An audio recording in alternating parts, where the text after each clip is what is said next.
Welcome to Question Time. Tonight, we're in Grimsby.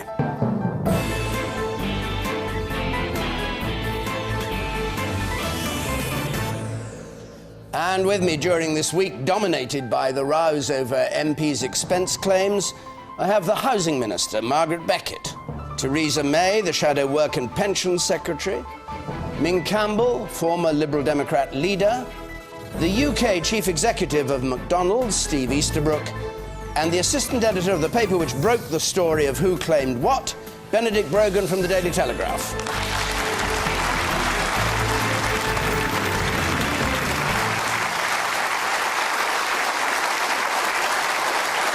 So welcome to Grimsby. As always, you want to have your say at home, text us on 83981, CFAX 155, we'll tell you what others are saying, digitally press the red button, email us if you want at bbc.co.uk/question time. Our first question, please, from Sheila West. Benefit cheats are rightly condemned by hard-working, honest people. Why should MPs' behaviour regarding their expenses be viewed differently? Theresa May. I don't think it should be viewed differently, in that I think MPs who've done things wrong should be viewed in the same way as other people. And I think that we in Parliament need to recognise and understand how angry people are about what has been happening, about what we have allowed to happen in Parliament, what's grown up over the years, and the way in which some claims have been made.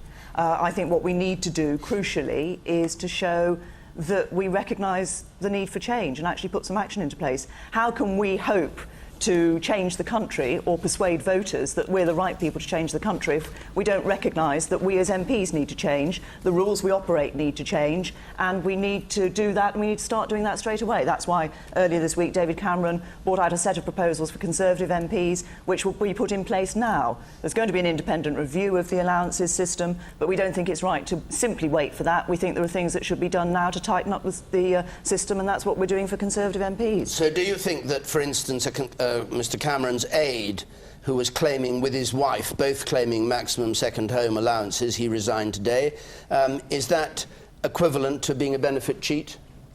I think one of the problems with the system that we have had is that it appears to have allowed things like that to happen. And that's why I say we've got to recognise the degree of change that needs to take place. When you say it's been allowed to happen, you mean it was perfectly legitimate what they did? Well, I haven't looked at the rule book alongside what the explanation of what they did, and I think I understand that the Fees Office had agreed that. What I do know is that if that is the case, it reinforces the message that we've got to accept that the rules need to change. It is not right. I think we should, people are rightly appalled by what they've been seeing, and we've got to show, as members of Parliament, that we recognise that and that we're all in this. This has happened across Parliament as a whole, and we've got to take the action that is necessary. That's why, as I say, David Cameron took action earlier this week. All right.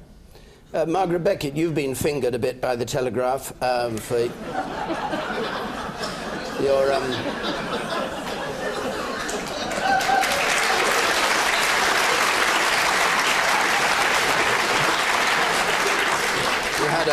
You had a Grace and Favour house paid by the taxpayer, you rented out the London flat, you claimed a second home allowance, $72,000 over 4 years.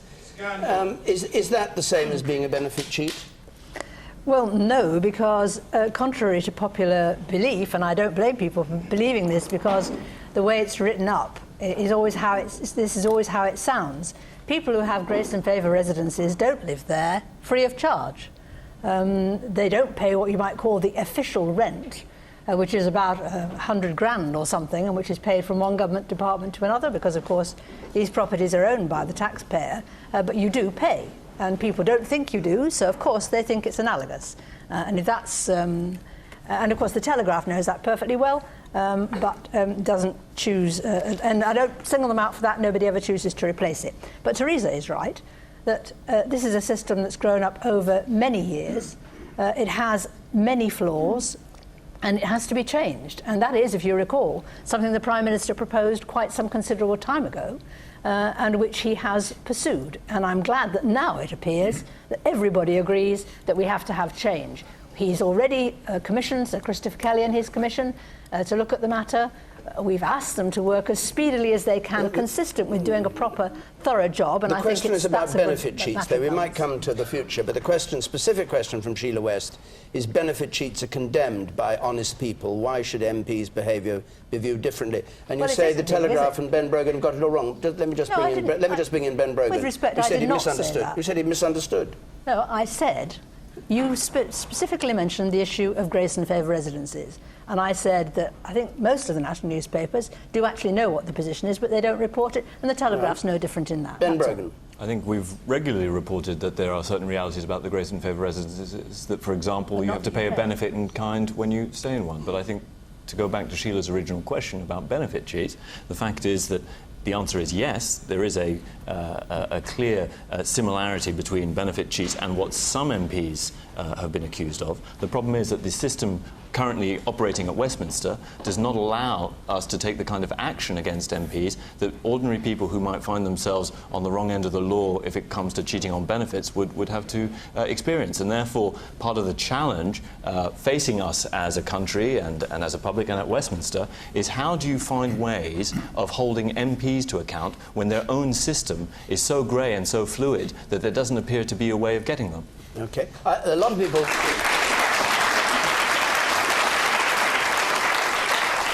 A lot of people with their hands up. I will come to you in just a moment. Just let's finish round the panel here, because Ming Campbell, you also were fingered by the Telegraph, and then yesterday announced you were going to repay nearly £1,500.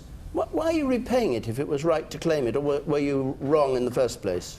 Well, it requires explanation, but I had still have a one-room rented flat in a block of flats near to the House of Commons. I've had that since 1989. I don't own any property, I have no mortgage, I have no interest in the property market in London. But in 2006 it became clear to me, since nothing had been done in this flat for 17 years, that it was no longer adequate. And that was particularly because, whereas in the past I'd spent 2 or 3 nights a week there, having become the leader of the Liberal Democrats, I was there 6 and sometimes 7 nights a week, and my wife had to come quite often because of the things we were expected to do together. And so it seemed to me right to try and resolve this. And I had 2 choices. I could either abandon the flat and go elsewhere and pay much more, substantially more, or have some renovations done. And I asked someone who knew about these things to help me. But my question is, why did you pay money back? What you've described so far is that what everybody knows is the second home thing. Oh, well, could you come to it then? I'm coming to that, indeed. And the reason I'm coming to that is this, that when all of these invoices and things were produced to us in the course of the last 2 or 3 weeks, when I looked back at what I'd done, it seemed clear to me that asking this person to help had been for my convenience more than anything else, and that in those circumstances it wasn't justifiable to expect public funds to bear the responsibility for that. Why did it take you all that time to work that out? Didn't you think that... Sorry to interrupt you. Didn't you think that at the time when you put the claim in? And that is why I paid the money back.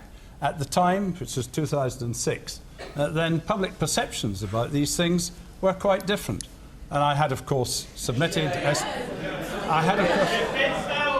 I submitted estimates to the fees office. I take full responsibility. Be clear about this. I take full responsibility for my own decision. But it seemed to me, having seen these invoices again, that this was not a proper charge on public funds, and that's why I paid it back. Okay. And since you have now this acute sense of what is proper, do you think it's right that MPs should be able to claim for food in London? You claimed £800 for food over 2 months? Yeah. Is it right that MPs should... I mean, we all have to eat, and you can't eat twice. Well, you can't eat in your home, in your secondary...